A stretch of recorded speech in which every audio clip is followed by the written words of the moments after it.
Hi, my name's Dave Loomis, and I'm the Executive Director of the Institute for Regulatory Policy Studies here at Illinois State University.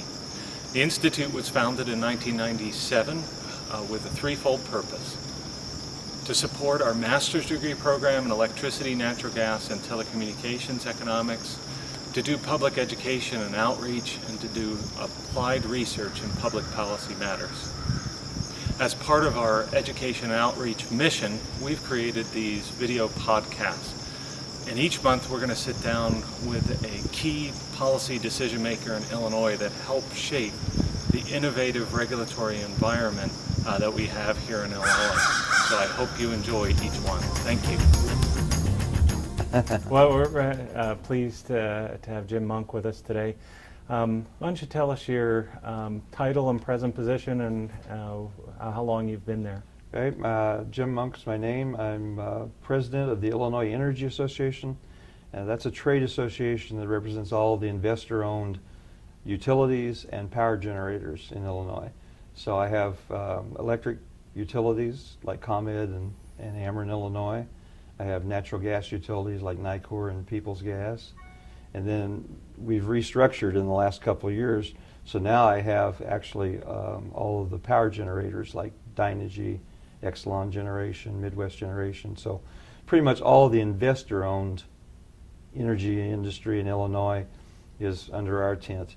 There are also associations, as I think you know, for cooperatives and for municipals, but those are we work closely with them, but they're really separate entities. We concentrate on the investor-owned companies. You were the first president. How long have you been there? This is our 21st year. Okay. I came over here actually in December of 1993 to kind of lay the groundwork, and so we incorporated the association in January of 1994. So we've just finished our 20th year, and we're now into our 21st year. Talk about a little bit about your Indiana experience. You were both in the legislature and the commission there, right? Right. I think one of the reasons why I was recruited to come over to Illinois and start this association was because I had a background in both of the key areas that the association would be dealing with. I served 7 years in the Indiana State Senate, and then I served 5 years as chairman of the Indiana Utility Regulatory Commission. So from 1982, when I got elected to the Senate, until late 1993 when I came over here, I had been in those positions, been dealing with all kinds of issues in the legislature, of course, but one of the things I was focused on was energy policy issues, because my district was an area that had a lot of coal. It was essentially Indiana's coal belt. So when I came to the legislature, one of the things that I had to do in terms of representing my constituency was get heavily involved in energy issues, because in Indiana, still I think in Indiana, about 98% of the electricity in Indiana comes from coal-fired generation. So coal and energy issues are intertwined in Indiana. So I became heavily involved in that during the whole time I was in the Senate. In 1988, there was a change in administrations for the first time in 20 plus years in Indiana. The Republicans had held the governor's office up until 1988 election for 20 years at least. And in 1988, Evan Bayh was elected governor, a Democrat. And so he had to assemble an administration, and there weren't, after 20 years of Republican rule, there weren't that many Democrats that really had much experience in some of the issues that you needed a background in to do stuff. So I'd made up my mind that I was not going to run for re-election. So my second term as a senator was coming to an end. And the governor knew that and indicated if I wasn't going to run he'd prefer to have me in the legislature. But if I wasn't going to be in the legislature, would I consider being appointed chairman of the Utility Commission? And I said, yeah, that would be fine. So I went through the process in Indiana and eventually was appointed to the Utility Commission. After I finished a legislative session, the governor wanted me to stay in the legislature until the session was over. So one day on a Friday, the legislative session ended, and I was a senator, and I gave my letter of resignation, and on Monday I was appointed chairman of the Utility Commission, so it was a very quick turnover. Did you ever think that you would be involved, so heavily involved in energy issues when you were growing up? Is that how did you get to that point even before you were in It's the a long story. Senate? I started out my career after college as a high school social studies teacher in Florida. I'm from Indiana, born and raised in Indiana, went to Indiana University, graduated from Indiana We University. won't hold that against you. Well, no, not being an ISU yeah, I don't. grad. I don't really. I don't really publicize that too much that I'm an IU guy. But anyway, I graduated from college and went to Florida, where my brother-in-law was at. My brother-in-law was a teacher in South Florida, and there weren't any teaching openings per se in Indiana that I could find. So I went to South Florida and started teaching in the Fort Lauderdale area right out of college. And I taught high school there for 7 years, social studies, government, history, stuff like that. And I also became, after a couple of years, I became a student activities director at the school where I was at. So I handled the student government and all of those things. So that was a great experience. It really, I often tell people I'd probably still be a teacher if I could have made a living at it. Yeah. But I think as most people in education know, it's tough to make a living as a teacher, so especially a classroom teacher in high school. So about 3 years into that teaching experience, I started going to law school at night at the University of Miami. So I went to law school at night for 3 years there. They changed their program. When I started, I could have gone all the way through and gotten my law degree at night, but they changed their program. And the last year, you had to be a full-time day student. Well, that wasn't going to work for me, paying University of Miami tuition and not having a job. So what I did was, to finish law school, I quit teaching. I had about a year left of law school, so I quit teaching, moved to Gainesville, Florida, where the University of Florida is at, and finished my law school at the University of Florida. So I have my law degree from the University of Florida, although I never practiced in Florida. In fact, the day I graduated in the morning, and in the afternoon we headed back to Indiana. So I went back to my little hometown of about 5,000 people, which is Sullivan, Indiana. Actually, if people know Robinson, Illinois, it's about 20 miles from Robinson, Illinois, on the Indiana side. So I headed back there and started a law practice there in my little hometown. Oh, very good. And then got involved in, well, I shouldn't say got involved in politics, because I'd always been involved in politics, even when I was in college in Indiana and then in Florida. But when I moved back home, I got directly involved in electoral politics by running for prosecutor. And I got elected prosecutor. And then I served a 4-year term as prosecutor. And then the legislature, in redrawing boundaries for a new map in 1981 or 1981, drew a district that was just perfect for me. And it was a district that started, if people are familiar, it's a district that started at Terre Haute and ran almost all the way down to Evansville, just down the side of the state, and right through my home county of Sullivan. My home county was right in the middle of that district. So I decided I wouldn't run for re-election as prosecutor, I'd run for the state senate. And I did, and got elected, and then got re-elected. So that's taking me from from being a lowly high school teacher in South Florida to an Indiana state senator. So when you get on the state senate, how, and you said that your district was involved Yeah, in a lot of the coal coal mines in Indiana are in that district. Were you able to get, say, on committees that would be directly involved? I was. I had I really went to the legislature with the idea of really specializing in judicial things. And I did. I served all the time I was in the legislature. I served as the ranking minority member on the Judiciary Committee. So that kind of satisfied my interest. But the guy who served as chairman and I probably have our names on practically every bill that came out of the General Assembly in those 7 years that had anything to do with civil or criminal law, because we, as the chairman and the ranking minority member, we kind of sponsored most of the major legislation, including a rewrite of the business article in the Indiana law and all of that. But because of where I came from, my second real area of of interest and area of involvement was in utilities. And it was a very challenging time in Indiana in the early and mid 80s to be involved in utility issues. We had a failed nuclear plant to deal with. Public Service Indiana tried to build a nuclear plant at a place called Marble Hill, which is somewhere in the southern and eastern part of Indiana, between Louisville, Kentucky, and Cincinnati, Ohio, down in that area. So they were going to build this Marble Hill nuclear plant, and just about the time I got to the legislature is when they decided to pull the plug on that project after spending $4 to $5 billion. Wow. So Public Service Indiana was in very difficult financial position because of that. Had essentially nothing to show for all of that money that they had spent.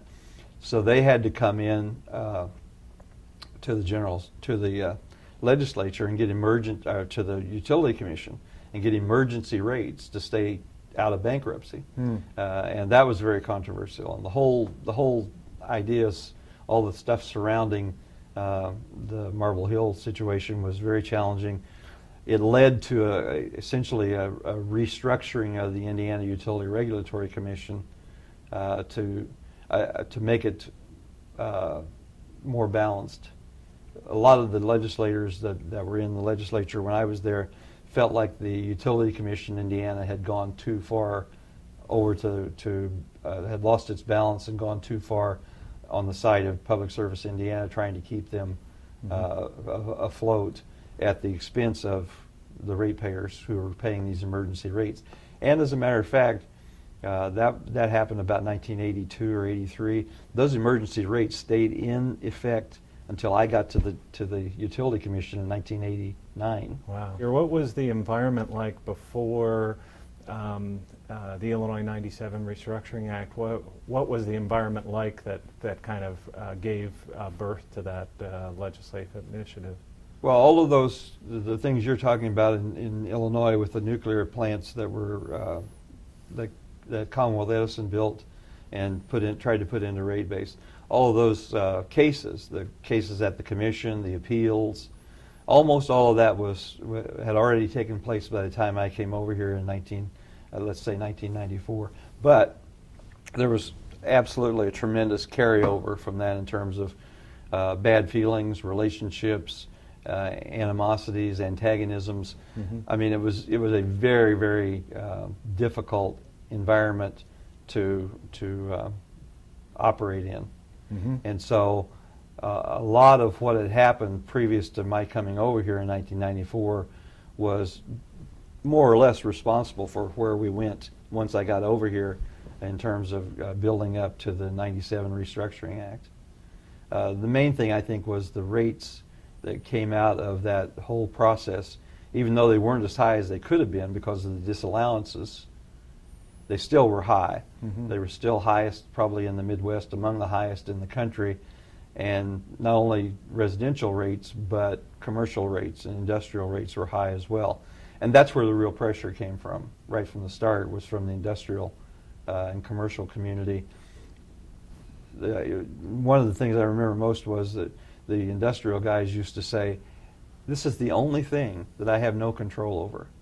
I have control over everything else in my process, all the inputs, all the raw materials. I mean, I can shop for all the raw materials, I can shop for equipment, I can shop for everything, but I can't shop for power." And in some of those industries, that was a huge component, a huge part of their costs were power. So they were very intent on finding some way to be able to control their power costs. And around the country, that was going on as well. In various states, the correlation was if the states had high industrial and commercial electric rates, those were the states most likely to be considering doing something in terms of deregulating their industry. As that pressure builds in terms of the higher rates, and especially on the industrial customers, what was the thinking that restructuring was going to be the solution? Let me preface by saying my companies, when I first came over here and the association started, that would be in 1994. In 1994, basically all of my companies were resistant to that kind of talk, because they were very ensconced in the traditional utility system that had not only been developed here, but had been developed all across the country, of a vertically integrated utility, a utility that was from top to bottom owned and operated by one company. Generation, transmission and distribution, all under the same hat. So they were not inclined to be very supportive of that type of change that the industrials were talking about. And in the original conversation, I would say it was mostly between the industrial companies, the big industrial companies, especially the big users of electricity, on the one hand, and the utilities on the other, and they were not on the same wavelength at all. That began to change a little bit in 1995. Illinois Power, which really had a surprisingly, for a downstate utility, had a surprising number of large industrial customers: ADM, Staley, the steel mills down in the Metro East area, et cetera. So for a downstate utility, they were pretty heavily commercial and industrial compared to, say, CIPS or Silco. So Illinois Power began to listen more closely to those industrials in their service territory. And Illinois Power began to kind of move a little bit away from the just say no, what I'll say is called the just say no position that most of the utilities around the country had at that point in time on this issue. Illinois Power floated some ideas out there. And those ideas were such that the General Assembly took note of them and began to hold some hearings and have some discussions about the general concept of what was being talked about. You got to remember also at that point in time there was a lot going on around the country on this issue in other places, way ahead of where we were at. California, I think I had only been over here maybe 2 or 3 months in 1994 when California started their whole deregulation debate called the Blue Book. I think the California Commission came out with a thing called the Blue Book, which was kind of a very rough blueprint toward moving toward a deregulated environment. New York, some of the other states Michigan, some of the other states with pretty high utility rates were beginning at that time to do that same kind of thing, have that same kind of discussion. So we weren't on our own in this at all. In fact, we were a little bit behind where some of the other states were. But we quickly caught up. And in 95, I would say, was really the beginning of that movement when Illinois Power kind of began to have some thoughts about, well, if we were going to do this, we don't say we will do this or we'll support doing this, but if we're going to do this, here's where we would think this ought to go. And then the momentum kind of shifted in 1996, late 1996, and by the beginning of the legislative session in 1997, I think most of the utility community was at least willing to participate in going forward with discussing this and perhaps having a piece of legislation.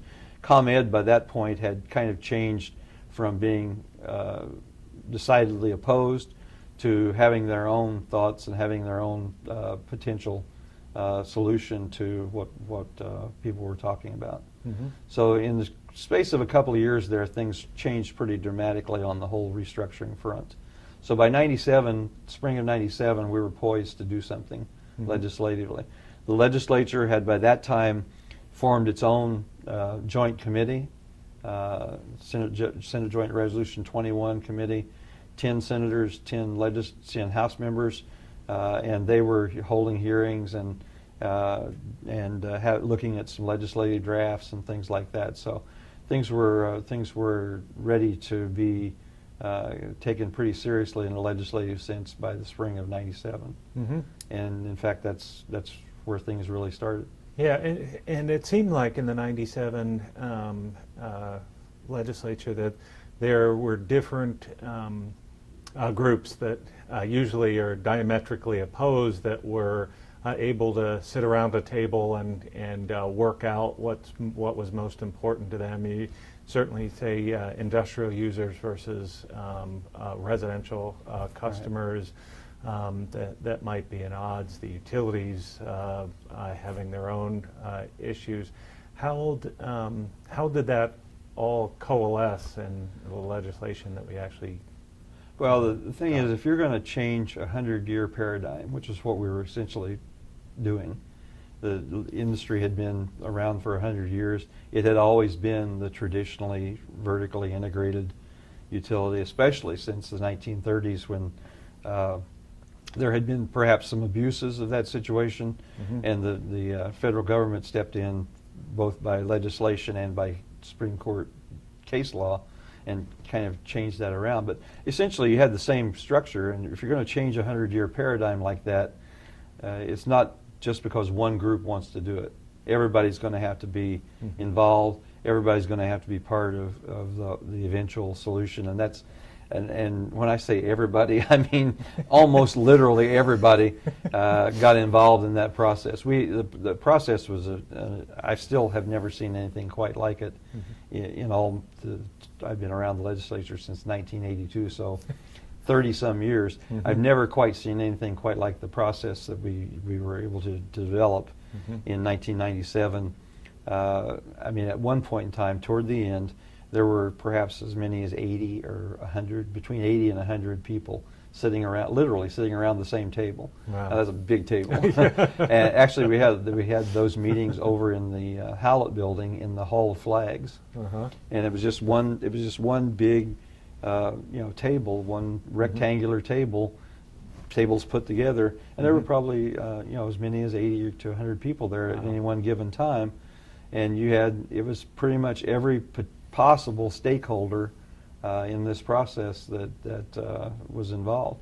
The key ones being the industrial customers, who really had kind of started this off. My companies, the investor-owned utilities, the residential customers represented at that point in time mostly by the Citizens Utility Board. And then you had environmentalists, you had the co-ops, you had the munis, you had everybody really that you could sit down and take and list as a potential stakeholder in the energy industry in Illinois wound up being at that table at one point or another. And so what happened was actually I have to give a lot of credit to Dave Veit. Dave Veit is the now retired, but was the head of the Illinois Retail Merchants Association. And Dave, I don't know where he volunteered or somebody volunteered him, but he wound up being kind of the facilitator of that process. And I've facilitated things like that all my life, and man, that's got to be a pretty daunting prospect to be brought in to facilitate a process like that. But then we also had direct legislative involvement by the two guys especially, or three guys especially, who kind of became the legislative go-to guys as we got into the actual passage of the bill. Senator Bill Maher, who was chairman of the Senate Energy Committee, and then in the House, Representative Phil Novak, who was the chairman of the House Environment and Energy Committee, and Representative Vince Persico, a Republican, Novak a Democrat, Persico a Republican, who was the ranking minority member on those committees. Those two guys had been very heavily involved in that Senate and House Joint Committee as well. So Maher, Persico, and Novak were kind of the go-to legislative guys out front of that process. So those four guys, Veit and the three legislators, kind of shepherded that process along. I mean, literally hours and hours and hours of meetings. And then when the big meetings were over, everybody would kind of like go have side meetings on specific issues. Yeah. And I got involved in a couple of those side meetings in terms of the low-income situation, low-income heat program, and the environmental issues. So I was kind of tasked with moderating the process that hopefully would come to some resolution on those issues. And there were other people who were kind of off on some of the other issues as well. So there was a lot going on. It was like a big, big circus. There was the big tent, and there were lots of other little tents where this stuff was going on. And like I would work on LIHEAP, and then when we eventually got something on LIHEAP, we'd take that back to the big group. Same on the environmental issues. So all of those things, if you look at the eventual piece of legislation that came out of that, it looks kind of hodgepodge, because of the nature of the process was that we had lots of side things going on specific issues, but all of that eventually made its way back to the big group. Mm-hmm. Everything, despite what had been negotiated at the smaller group, everything was out there for everybody else to comment on at the big group too. Mm-hmm. So there was a buy-in by the bigger group in addition to the actual specific part that was negotiated in the smaller groups. Wow. But it was a huge project. I've never seen anything like it. Yeah. And I think it just absolutely blew people away that it actually was successful. I don't think anybody thought that was going to work. Yeah. But it did. That is truly amazing, and it lasted during the rate freeze and things until we got the process that led up to the auction, and that was Yeah. a similar type process, but that was a regulatory. It was Yeah. led by the commission to look at so what do we do? How do I think the concept was that we were going to get this robust retail competition, especially for residential consumers that didn't materialize during that time. And so the key question was, so how are we going to now procure electricity on behalf of those who hadn't participated in a competitive market for whatever reason. So the interesting story as to how 2007 came to be the year that all that came to a head. In the original legislation, 2005 was supposed to be the end of the transition period, Mm-hmm. and starting in January 2005, we were supposed to transition to a fully competitive market. Along about 2003, my companies, the investor-owned utilities, became convinced that we weren't ready, that not just Mm-hmm. the companies, but the entire process wasn't ready for doing that as quickly as 2005.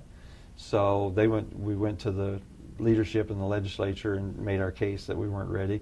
And eventually what happened was there was a 2-year extension put on to the transition period, which meant that was not easy for our guys because it meant 2 more years of that rate cut, Mm-hmm. the 20% rate cut.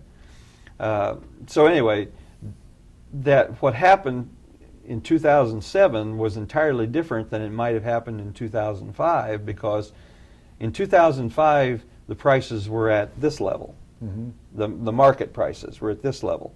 By the time we got to 2007, the market prices were at this level. Mm-hmm. And the higher the market price, the more difficult it was going to be to transition from a traditional utility regulatory set rate to a market rate. Yeah. And so we probably would have been, in hindsight, we might have been better off taking the risk on 2005 because it would have been an easier transition to that lower market rate. Mm-hmm. As it was, essentially all hell broke loose in January of 2007. But I kind of get ahead of myself there because you wanted to talk about the auction. Yeah, how did we come up to that the auction as the kind of as the solution? There were at least 2 other states that had gone to deregulation that had used an auction process when they finally got to the point of procuring power for default customers. And that's essentially what the auction was designed for. It's what the actual process that came out of the 2007 fiasco is designed. Those were designed to procure power for the residential customers who didn't shop. Mm-hmm. And at that point in time, and up until maybe a couple of years ago, that was pretty much every residential customer, because there really wasn't, there had not developed a good way to get customer choice actually to work for the residentials at that point. Mm-hmm. That came along later with aggregation. Mm-hmm. But so the auction had proven in those other states to work relatively well. Nobody was completely satisfied with it, and probably including the utilities, but at least it was a structure that had worked. But again, getting back to what I just said about 2005 versus 2007, those auctions had worked in a different price environment. So when we put together a plan for our companies, my companies put together a plan for the auction to procure power for their non-shopping customers, that process was then overlaid on a market that was significantly higher priced market than we had hoped for or had expected, and that's kind of what caused the big furor. Was there were lots of residential customers out there who were going to be going from a regulated rate to a free market rate, and that was, for a lot of them, it was a huge jump. So in that auction process, a lot of what made headlines was residential customers that were heating with electricity, and they had previously gotten a discount, but now they weren't going to get the discount. They were treated like everybody else. In retrospect, do you think, would you have changed that to continue that discount in hindsight? In hindsight, we probably would have tried to do something along the lines of what eventually happened in 2007, that is, find some way to phase in the increases that those customers were going to, or some way to mitigate the damage that those customers were going to see from essentially a double whammy. They were not only losing their discounted all electric heating rate, they were going one step further and going to the market rate. Yeah. So that was the big problem, was that double hit. Those customers, and you know, certainly can understand their position. Those customers had been essentially recruited over the years under a different policy of trying to steer more people to electric heat as opposed to natural gas heat. So they did. They went, and then all of a sudden the rugs pulled out from under them, and the way they were persuaded to do that in the first place was the discounted rate. The discounted rate goes away, and on top of that, they go not to the regulated rate but to the market rate. So it was like I say, a double whammy, and that's what generated a lot of the headlines. That's what generated the tremendous resistance in the legislature, and that's what generated what came to be a very, very dangerous situation for not just my companies but for the state as a whole in 2007, when literally things were on the brink. Yeah. Well, there was kind of two crossroads. So before that, you had kind of California, who, as you pointed out, was kind of the market leader with the Blue Book and then implementation. California implodes, and I think there were a lot of states that stopped moving towards restructuring, or turned back. They had implemented in some way. And then kind of the second turning point would be with the auction results, and seeing these high prices was also a critical juncture of, are we on the right path? But yet Illinois continues to move, press on forward. Why didn't we turn back to some type of regulated environment? Well, let me just talk about California. California just totally poisoned the water for everybody, not just Illinois, but for everybody that had done anything substantial on deregulation. The water was just totally poisoned by what California did. And if you look back to when California was putting their system together, a lot of people, including myself, including people here in Illinois who were involved in the debate here, we kind of knew that was not going to work, because the way they set it up was just total doomed to failure from an economic standpoint, because they set up their system mainly for political reasons, not sound economic reasons. That's not to say that we in Illinois or Pennsylvania or New Jersey didn't have politics involved. We did, obviously. It was a political situation, but the guiding force here, and I think in those other two states I just mentioned, was at least there was some sound economics involved. California just totally ignored sound economics, went with political expediency, and it blew up in their face. Mm-hmm. But the problem for us was it poisoned the water here and other places where we were really trying to do something sound economically and make this work. So we had that going against us, because when all this was coming down in Illinois, just the year or so before that, they had these horror stories from California about what was going on out there. So we get to the point in 2007. Let me just back you up. I remember during that time, I think it was Chairman Mathias was chairman of the Illinois Commerce Commission, and I remember a publication that came out.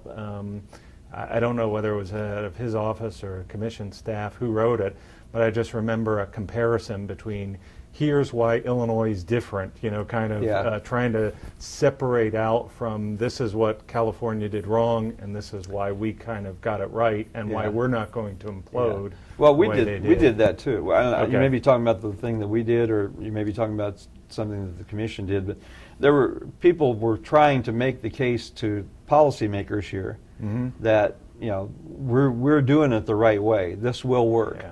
And I give absolutely all the credit, and in that period of time, I give absolutely all the credit to the legislative leadership for staying the course, because it would have been very easy to cut and run and try to patch something together in response to the kind of letters and cards and calls and pressure they were getting from their constituents and their members were getting from their constituents.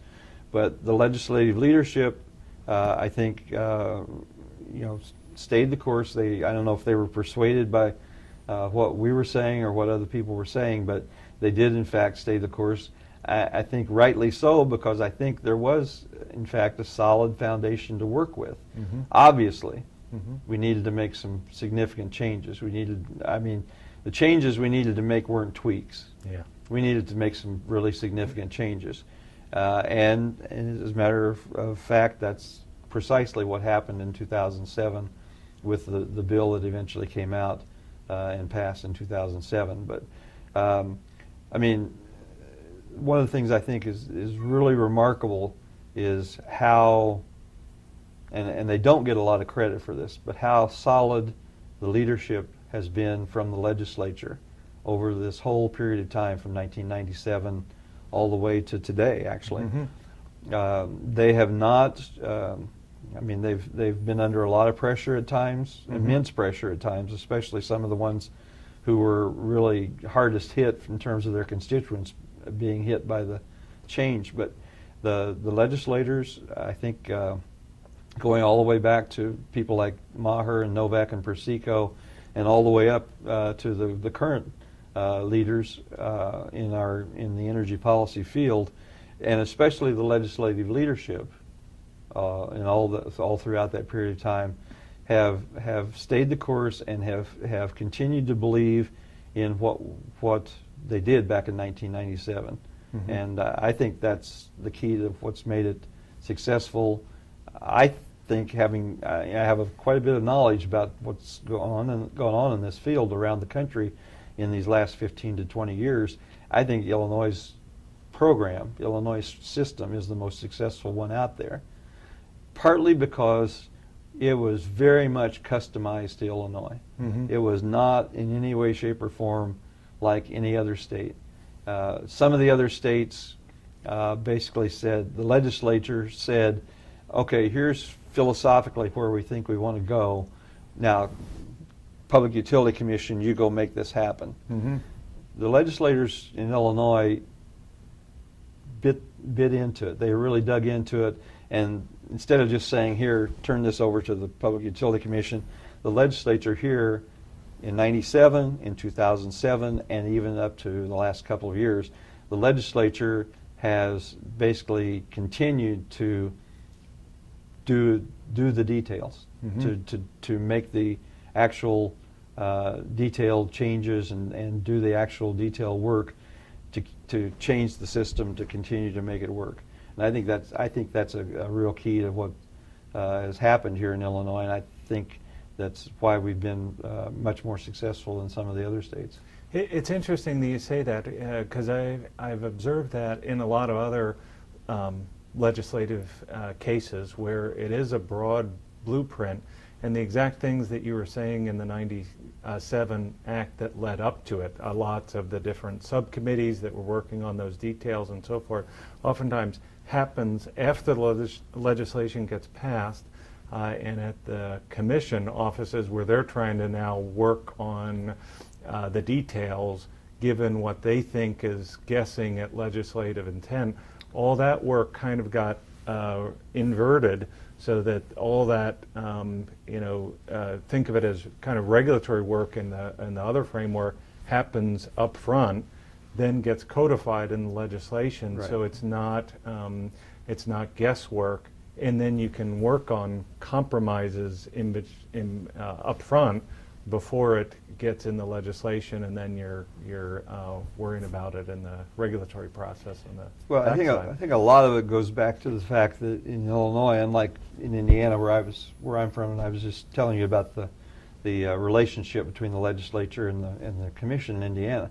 In Illinois, going back probably to the mid '80s, maybe when they did the first kind of massive restructuring of the power of the chairman of the commission in the mid '80s, the legislature in Illinois for the last 30 or 40 years has always been pretty deeply into the details of energy policy, for instance, as opposed to some of the other states where they're more inclined to let the utility commission hammer out those details. The relationship, I'm not saying it's a bad relationship, I'm just saying that the relationship here is different. The legislature is and has been for many, many years very much involved in the details of utility regulatory policy as opposed to just the broad principles. And that was very much borne out in '97, in 2007, and lately, here the last couple of years with smart grid legislation. Yeah. So let's talk about the Illinois Power Agency Act. We've got the crisis that comes out of the auction that, due to higher wholesale rates, ends up being the shock from the transition to rates that are cut 20% and now floated to a market wholesale rate. And how does that come about to create a agency to have government control over procurement and all the different provisions of the IPA Act?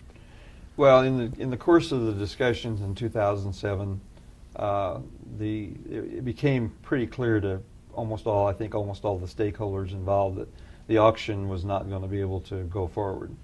I think the auction actually worked as an auction. The problem was the environment that it took place in was very, very volatile from a price standpoint and from a political standpoint. So I think it became pretty clear that something was going to have to take place in terms of the auction.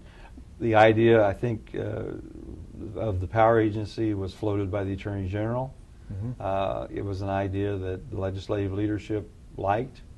It was a way of separating the companies, the participants, both the utilities and the suppliers. It was a way of separating them from the process more than they had been separated in the auction.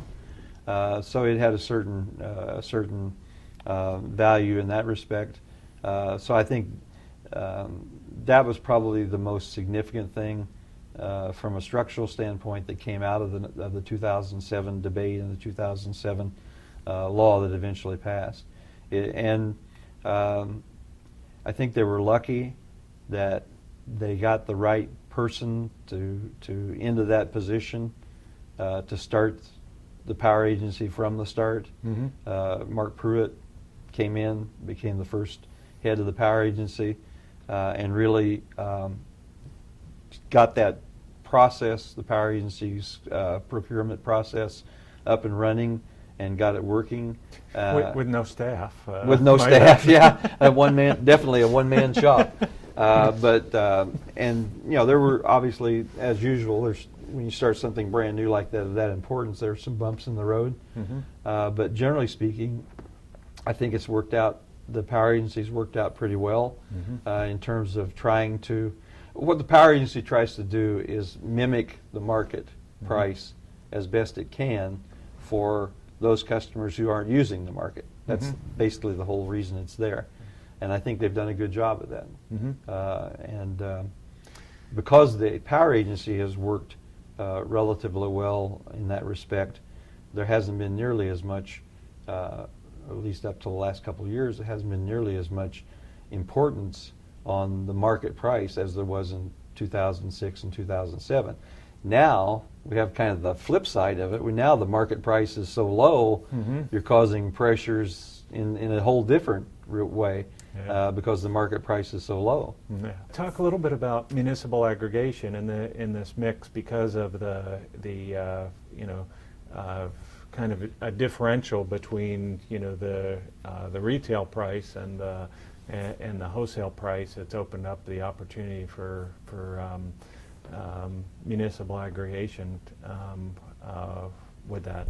How has that changed kind of the marketplace? Well, that's the municipal aggregation has been around quite a while. I mean, probably as long as 10 years. We were dealing with municipal aggregation statutes and legislative proposals. I remember Phil Novak, who I've already mentioned, for 2 or 3 years in a row had municipal aggregation legislation. And I think at least one time there was a piece of legislation that passed, but it was always a little cumbersome to get that started because people were always, the municipals had their take on it. They weren't always supportive of that. They didn't necessarily want that ability at certain times. The customer groups were not all that thrilled about it because they didn't know exactly if it was going to work out to the benefit of the customers or not. So anyway, it was out there, but it really kind of didn't come to fruition until about maybe 4 years ago. And we did make a couple of statutory changes, which I think one of them was very much the key to the municipal aggregation becoming more popular, and that was whether to have opt-in or opt-out. And you still have, as in all of the municipal aggregation laws that we've seen, you still have a requirement that there be a referendum. So it can't just be the mayor and the city council wanting to do this. They would, if they want to do something like that, they put it on the ballot, and the voters in that particular municipality or county or whatever vote on it. And then only if they approve it can the leaders then go out and do a RFP for suppliers, etc. But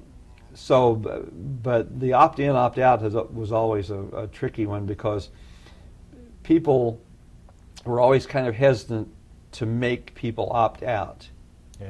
So most of the legislation we saw up until the last couple of years made people opt in, essentially. They were not going to be automatically in. They had to say, I want to be in.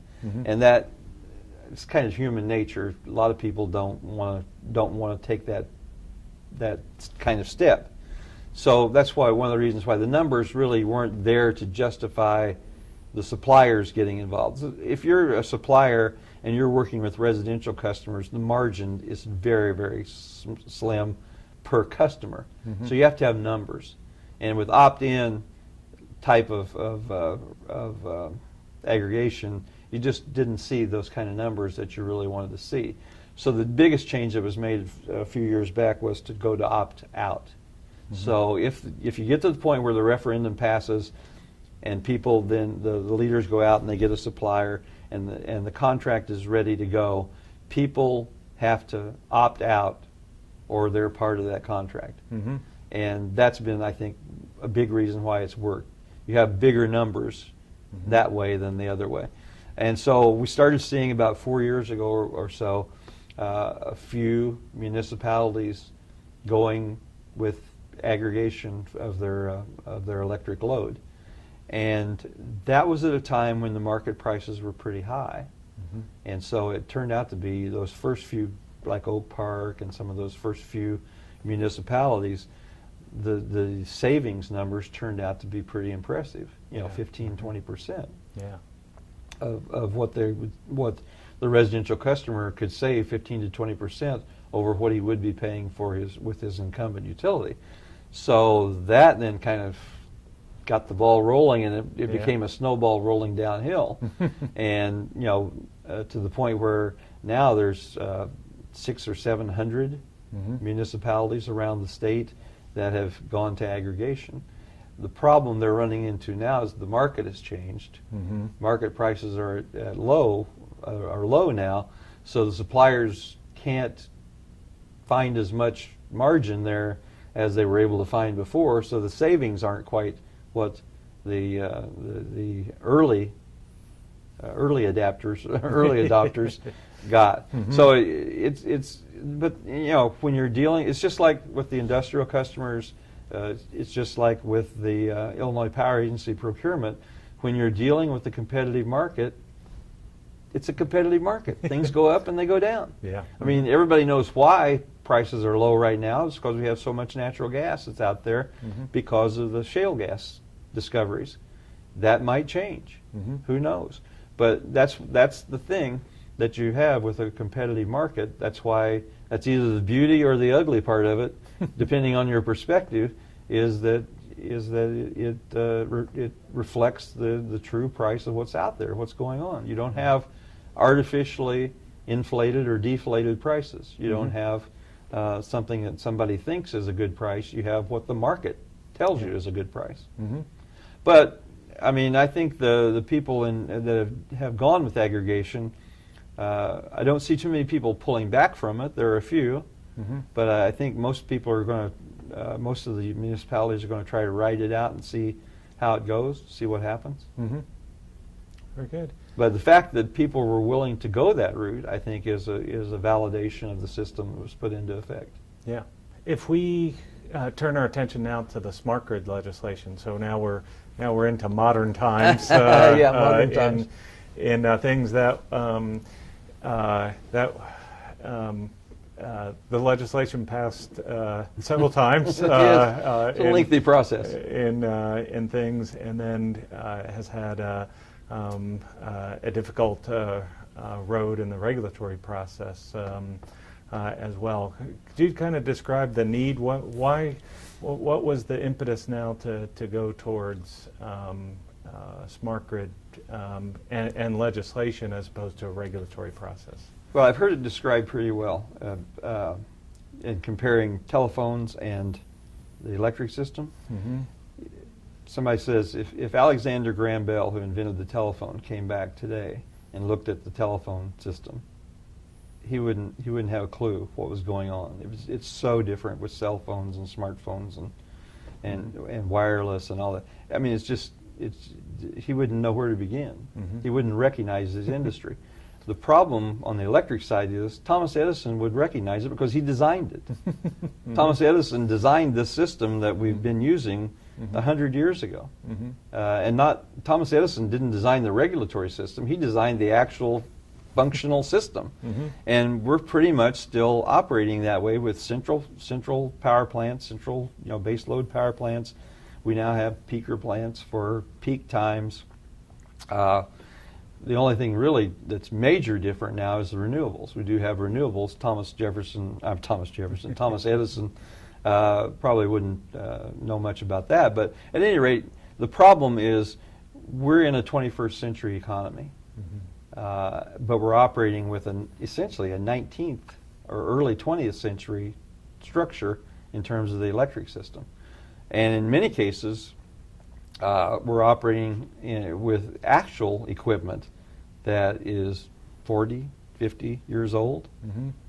So that equipment just needs to be replaced in order to maximize our 21st century economy and maximize our digital world.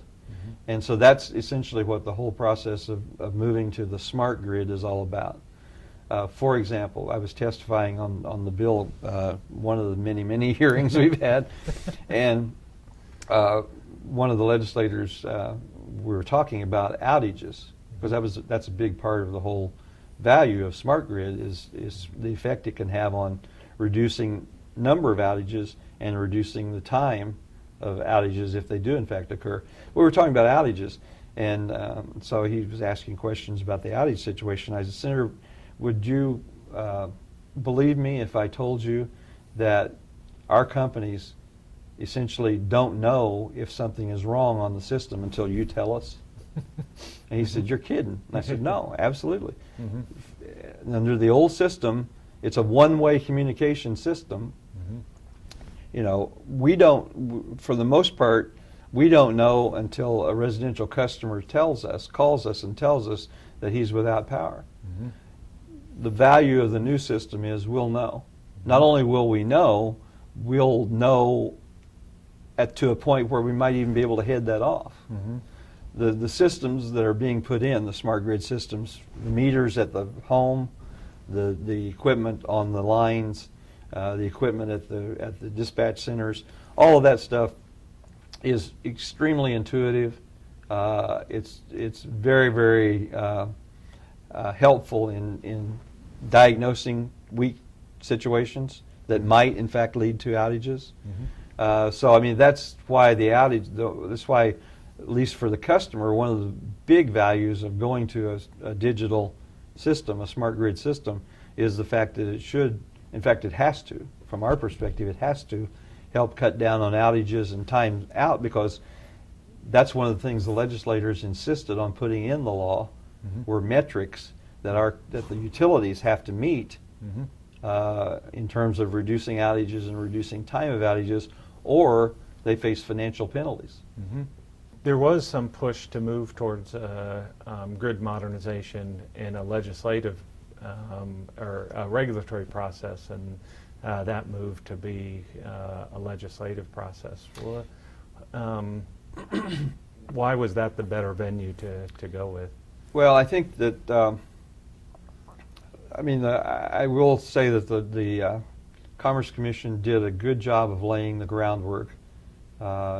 Over a couple of year period, they had a process that was essentially a smart grid collaboration process where all the stakeholders got together and talked through a lot of the issues and a lot of the potential difficulties that might come up.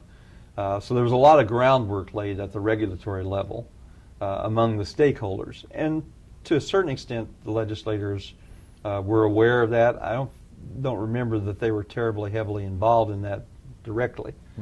But I think that if you look at the history of what's happened the last couple of years, the legislature passed a bill in 2011, and the commission interpreted that bill in a way that the companies and the legislative leaders especially, but legislators in general, felt was incorrect, was wrong.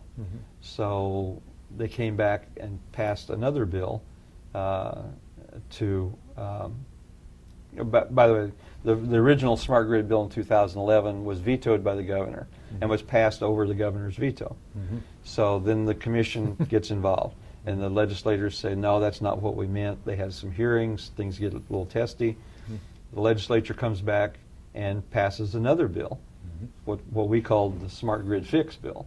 It addressed some of the issues that had been raised in the regulatory process and tried to, as directly as possible, to convey to the regulators exactly what the legislators wanted to see happen.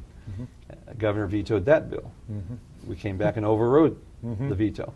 So I think the fact that you had two bills passed and two bills vetoed and two bills the veto overridden tells you that the legislators and the regulatory commission were not on the same wavelength on smart grid for whatever reason. I'll leave that to everybody's speculation, but they just weren't on the same page. Now I will say this: at the end of the smart grid fix bill process, I think there was a very good level of cooperation between the legislature and the commission on exactly what was going to work in that bill and what wouldn't work. Mm-hmm. So I will say that I think the legislature and the commission finally came a little closer together in terms of what where they were at on smart grid in that second process. Mm-hmm. Governor still vetoed it. We still had to override the veto, but so far, I mean, we're still in the early stages of that bill. But so far, it's a much smoother process than the original process at the Regulatory Commission. And then just Friday, I guess, last week, Commonwealth Edison announced that they were, I don't know whether this has been approved, maybe they just were filing to accelerate the smart grid or smart meter rollout. I think they have to get approval for that. So yeah, I think they announced they were going to speed up their installation process. Mm-hmm. I think they probably have to file at the commission for approval to do that. But I don't see the commission standing in the way of that. Right. I think part of it is because of what went on with the legislation. Mm-hmm. There were some delays. Yeah. That ComEd didn't get to roll out their smart meters as soon as they had planned. Mm-hmm. They had to delay it based on waiting on to see what was going to happen in the legislative process. So part of it would be catch up, but part of it I think also is the fact that they had a 10-year rollout plan, and they're going to move that timetable up. And I interpreted, this is just my own interpretation as well, as that as saying, okay, everybody's agreed that we're moving forward. The process has moved forward. All the parameters kind of got set.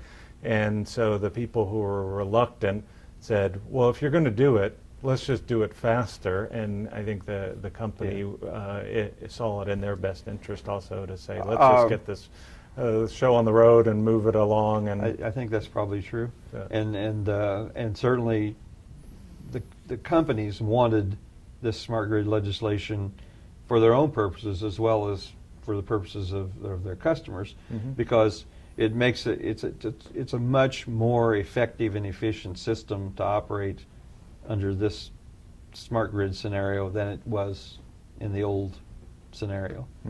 So it's good for the companies, it's good for the customers, it's good for the businesses. And I think it's really, despite all the political furor, I think it always has been a win-win if you could just get it right. Yeah. Well, talk about a little bit about formula rate making under the smart grid bill. It does change the way in which we do rate making and the traditional rate of return process under that. And so how does that change under the new legislation? Well, traditional rate making is a very esoteric, involved process. And that's why we have a university program to teach folks about that. But the problem is it's not, and I have firsthand experience as a legislative person and as a regulator myself. It's not a process that's designed to go very fast. And one of the things that on the telecom side, for instance, one of the reasons why they have for years fought so hard to get out of the traditional regulatory process is because things change so rapidly on the telecom side that the regulatory lag that's inherent in the regulatory system is just killing them. By the time they got through the regulatory process, the whole technology had changed, and they had to go back through and do something else. So, and to a lesser extent, the electric side is like that now because we're moving into a pretty advanced technological situation with our equipment and the smart grid and the smart meters and all that stuff. So that's part of it. Part of it is the regulatory lag that's inherent in the traditional regulatory system, as opposed to the relative speed that you find in the system that supports the smart grid modernization movement, and that is the formula rates. You have a lot, instead of a rate case every 2 or 3 or 4 or 5 years, you have essentially a mini rate case every year, a true-up mini rate case every year. So it's not that there's not as much work to do regulatorily. It's just done in a different fashion. Now, I will absolutely give you the fact that there's the regulators lose some power in moving from traditional regulation to the formula-based regulation. But that's I think the position that our companies had in moving this legislation forward was that given the current situation in Illinois, it was just not going to happen unless it went that way. That was, I think the companies saw that as the only way to get to a smart grid modernization environment, was to go the legislative route rather than the regulatory route, because I think there was, whether regulatory lag or just simple disagreements philosophically, there was a lot of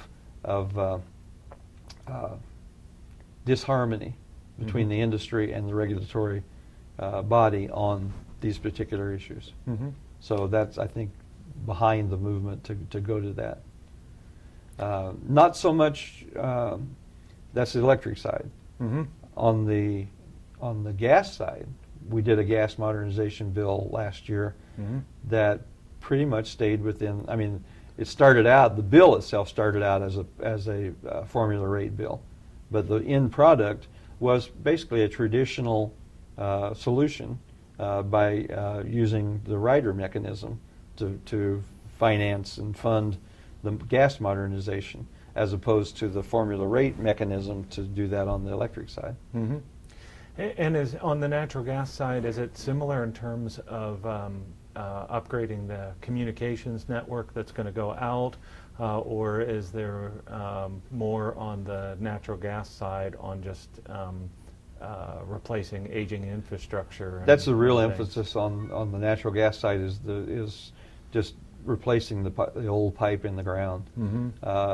And I think there is some involvement in terms of communication and upgrades and stuff like that, but the big emphasis is on actual pipeline replacement, distribution pipeline replacement.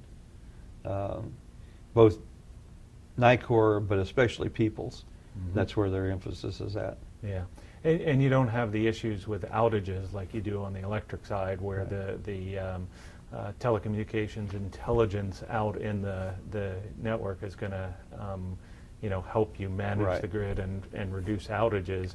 Here you have pipe break and the things that go with that. Yeah, that's right. I think when I became chairman of the commission in Indiana, the first guys I talked to were my pipeline safety guys, and the first thing they did was explain to me the difficulties and the dangers involved in pipeline safety.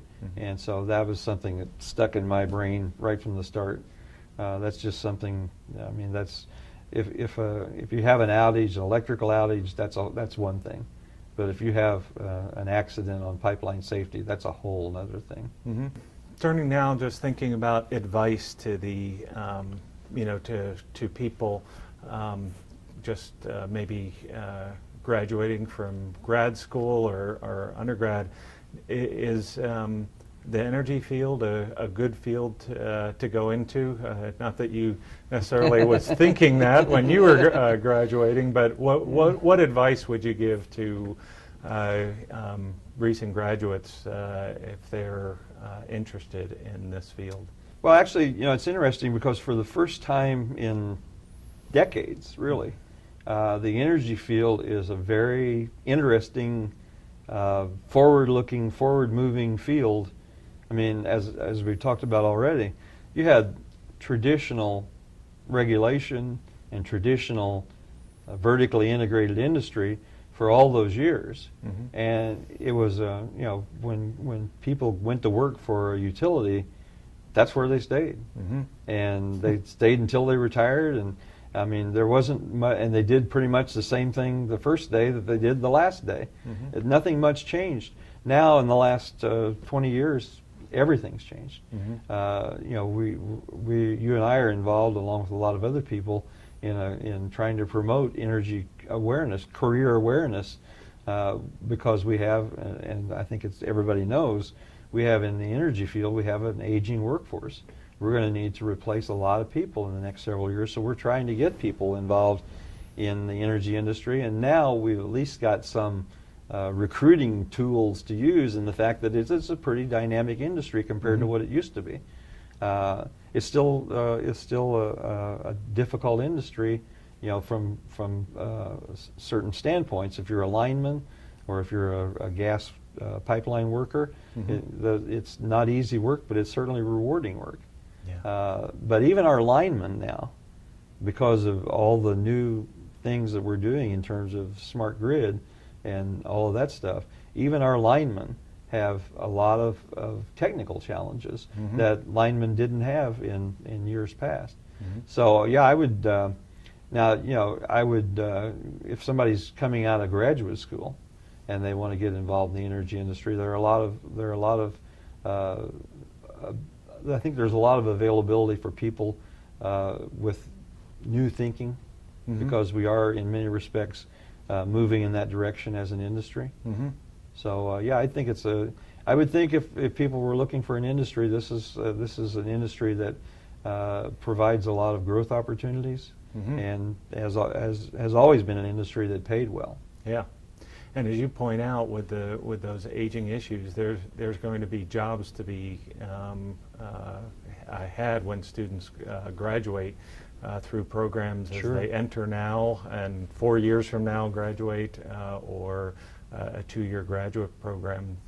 There's a good prospect that there hasn't been maybe 10 years ago. No, people used to get utility jobs, and as I say, they would stay, and so there wasn't a lot of turnover.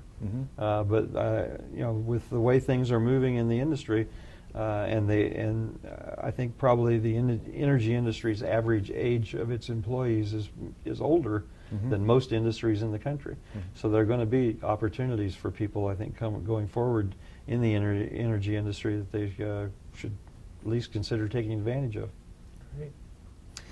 Well, is there anything that I didn't ask you about that I should have asked you about as we were going along?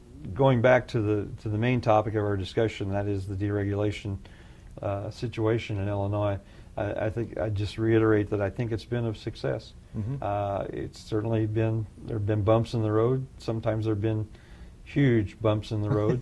But for the most part, everybody involved, the stakeholders involved, have bought into the system such that I don't think there was ever a point where the people who really had the power to make that decision were ready to throw it away, to discard it.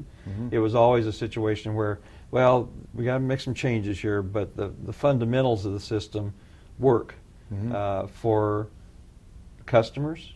All three types of customers, industrial, commercial, and residential, have had a lot of savings, billions and billions of dollars in savings on electricity rates in the last 17 years.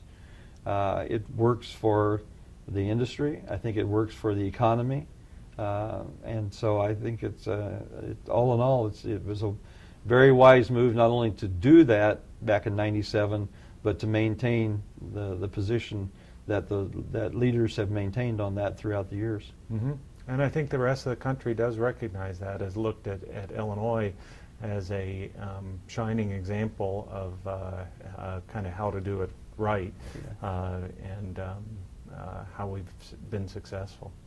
Yeah, it's amazing how I look at the state of Michigan, and they were way ahead of us at one point in doing dereg, and then they kind of got caught up in what I called the poison atmosphere from California, and they really backed off. They did just a little bit of dereg, and so all those years there've been a lot of pressure, to go further from the industrials who aren't able to take advantage of deregulation and get lower rates.